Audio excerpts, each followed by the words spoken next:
হাজারের উপরে একসাথে আজকে যোগদান করলো, আপনারা সবাই দেখেছেন।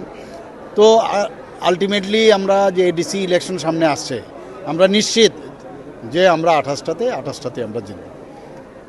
সামনে কি আরো এরকম যোগদান চলতেই থাকবে। যোগদানের তো আমাদের কোনো ইয়ে নেই যে ওই তারিখ অবধি আসতে হবে, সবাই আসছে এবং আমরা তাদের জন্য দরজা খোলা রেখেছি। আচ্ছা স্যার, গতকাল দেখা যাচ্ছে মহারাজা প্রদ্যুৎ কিশোর দেববর্মন আপনার নাম উল্লেখ করে যে গতকাল আপনি যে ধুমাছড়ায় গেলেন ওইখানে ভাষণ রেখেছেন, উনি বলছেন প্রদ্যুৎ কিশোর দেববর্মন বলছেন যে 28 অ্যালায়েন্সটা নাকি আপনি ওদের যেহেতু আরে ওনাদের আগের ইয়েগুলো বের করুন না।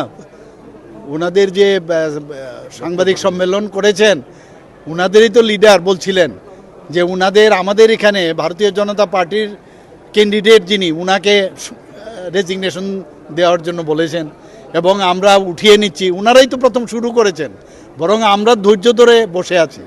আমরা তো এখনও বলছি ভারতীয় জনতা পার্টি কোনো অবস্থায় আমাদের যারা অ্যালায়েন্স পার্টনার তাদেরকে আমরা ছাড়ি না। আমরা অ্যালায়েন্স জোট ধর্ম আমরা পালন করব।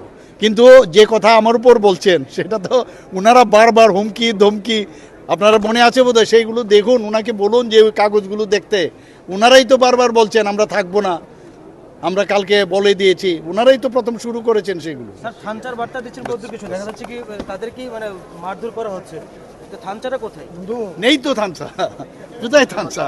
থানসা আমরা করি, আমরা থানসা করি।